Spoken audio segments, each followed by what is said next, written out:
13-inch. I'm not sure. I think this might be a golden Redhorse.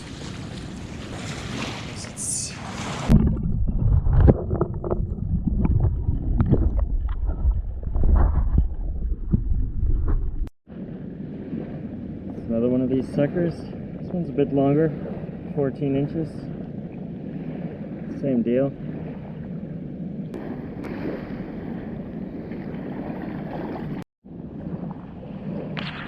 All right, number 3.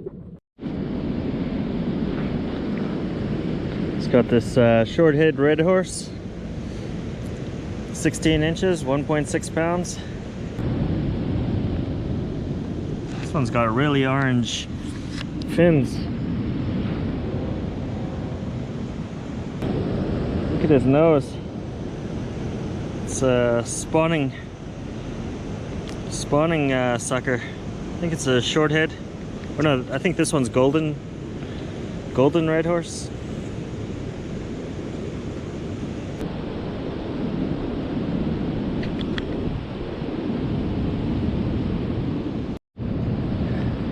Alright, I just caught my first shovelnose sturgeon to put on gloves because these fish are super sharp. But man, they're cool looking fish.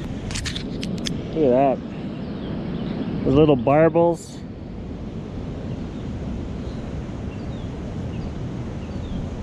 You just touch them and they stick up.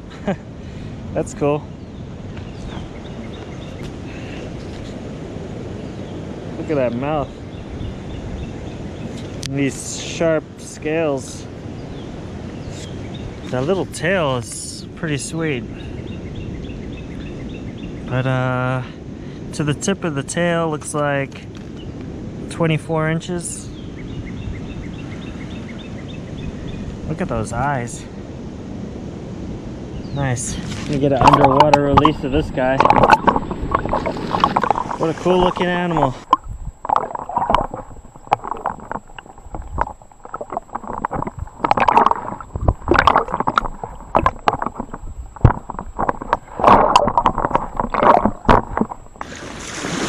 If he's 26 inches, that's what it has to be for the master angler. So just put his... Oh.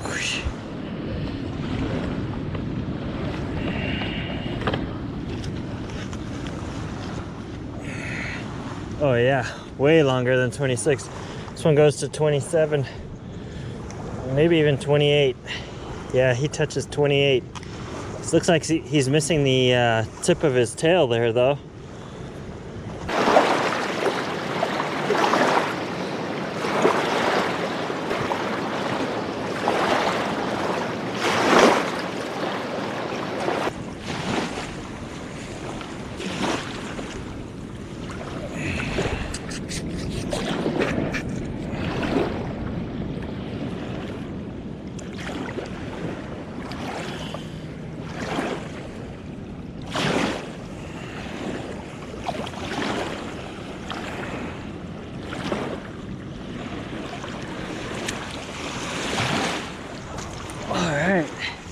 There's another one. They make funny sounds. It's like a croaking sound, kind of like catfish, channel catfish.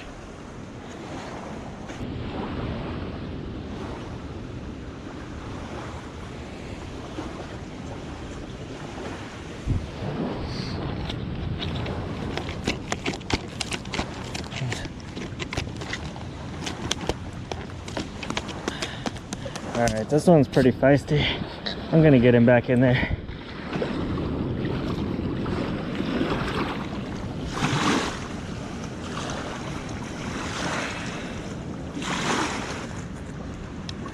This one's got some kind of tag in him. I don't know what that is all about.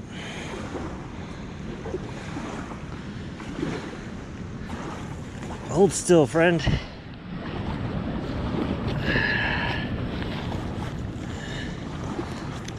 He's 23, just shy, but I don't know if you can see that. He's got some kind of tag around his hand there, or his fin.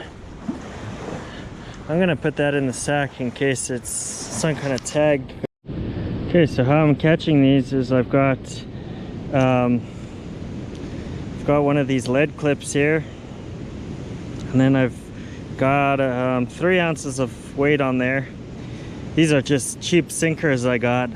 I got like 3 pounds of sinkers for $5 at this gear swap show. So I got 3 ounces attached to the bottom. Then I've got a I think that's a size 7 swivel, and then I've got about 18 inches of line, and then that's tied to an eagle claw size 4 bait holder hook, and I've threaded a worm on there, and I'm tossing it out into pretty swift current, and this 3 ounce is holding it pretty well.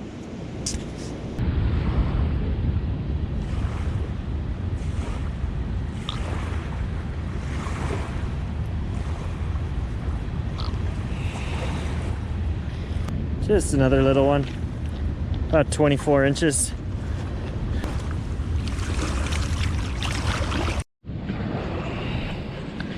Another master angler sized one.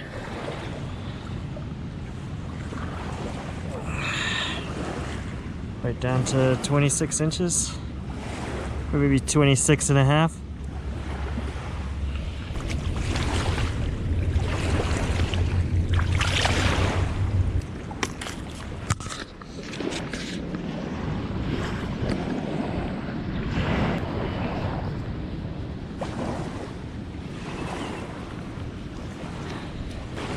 Considering that they like such strong currents, it's surprising that they don't fight better. They hardly put up a fight.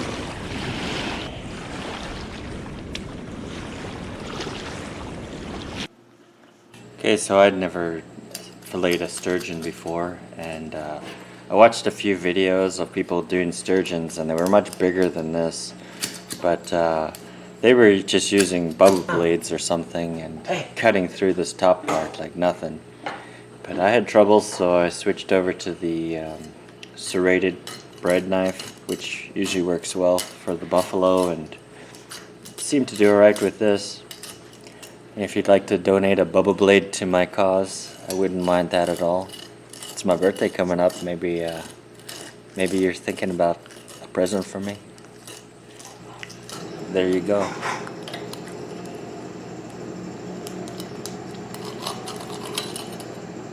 Right, so also in the videos I saw, they'd cut away these side scales and with their knives, so that you could just pull the skin off like you normally do with other fish. Like once you've got the fillet and the skin, you just can slice that skin off. But those scales weren't coming off, maybe because this sturgeon's too small. So I've decided I'm just gonna take the skin off from inside the fish. So here I'm cutting along the spinal cord.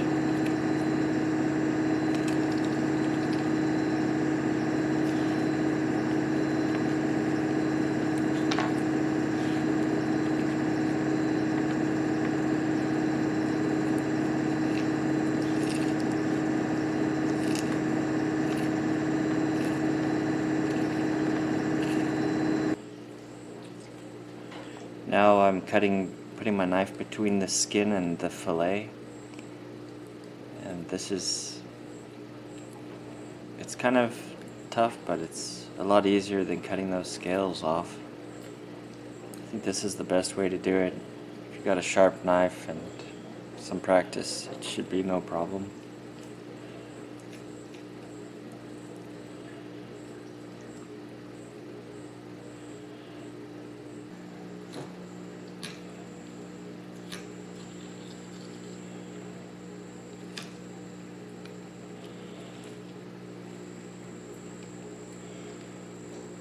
So I've cut right down to the ribs there, and now it's just cutting either side of the fillet to cut it out of there. Once it gets going, it's not too bad. It comes out pretty quick.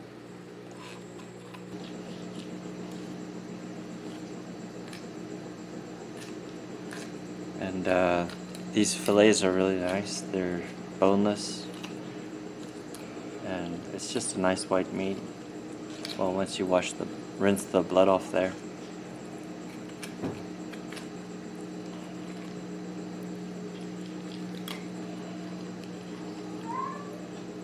You wouldn't have this problem though if you bled the fish, but I don't bother with that.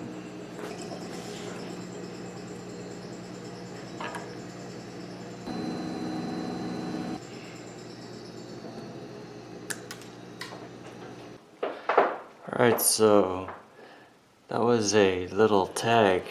I don't know if you can see it on there, but it says 2451.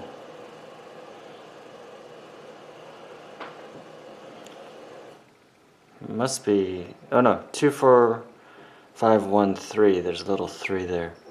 But I guess they tagged these fish. I'll call the DNR and let them know about that. Also on the back here, it says Iowa. So here's my fillets. Just want to clean it up a little. Okay, I'm gonna make my favorite type of pasta. That's Puttanesca. Puttanesca is pasta in the style of whores. I don't know if you're allowed to say whores on YouTube. I'm not sure if it's a bad word. I know it's a bad profession. Yeah, it's really good. It's got olives and capers and garlic, rosemary, pretty good stuff. And it's really quick to make. Here's the ingredients that you're gonna need. Okay, you wanna use a dry white wine. Just don't use anything that says white wine. Make sure you get something with a name on it. All I got is this, I got champagne. If you're gonna use champagne, use brut or extra brut. You don't really want anything sweet, so no sec or extra sec. And same with wines. Don't get Gewürztraminer or something. This is a savory dish, not a. You don't want it sweet. I mean, maybe you do. Maybe you're like a sweet and savory type of person. But yeah, just gonna use a little bit of champagne.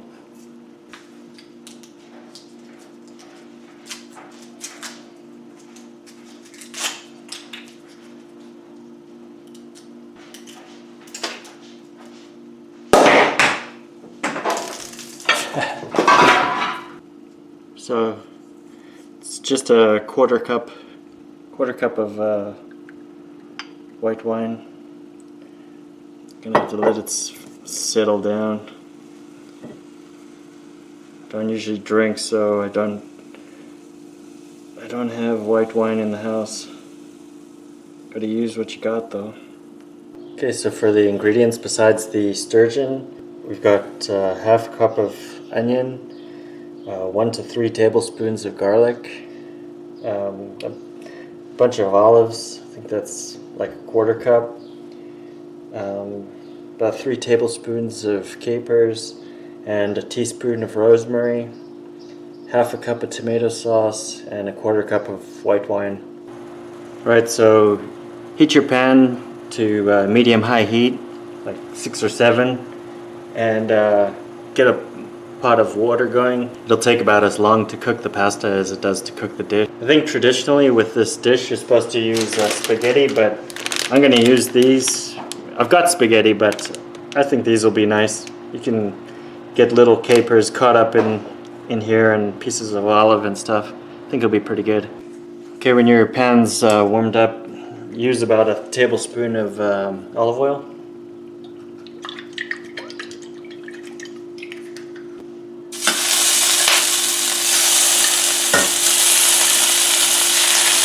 Onions on.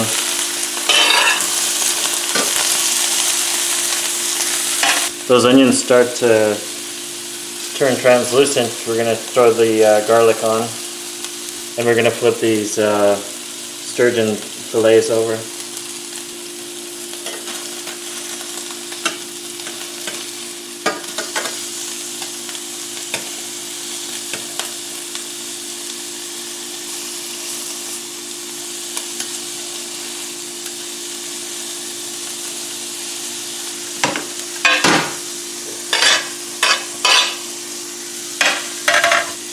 Alright, next we throw the olives and capers on.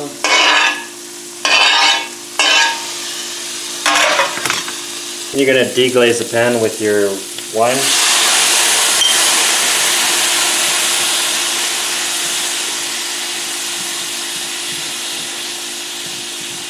And then once that white wine's reduced, just chuck on your tomato sauce.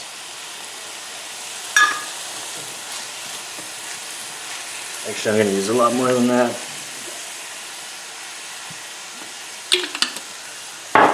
Make sure you coat the fillets.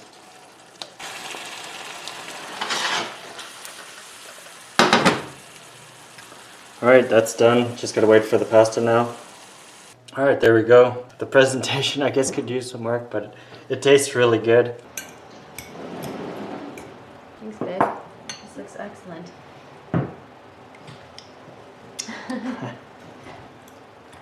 Let's try this sturgeon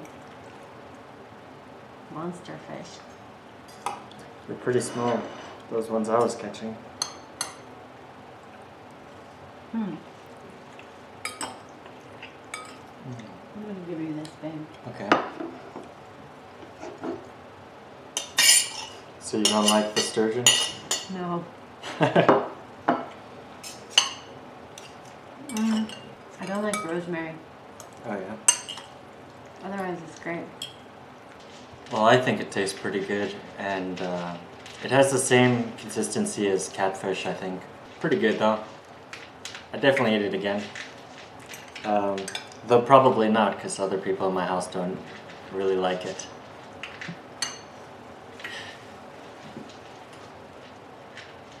It's just the rosemary.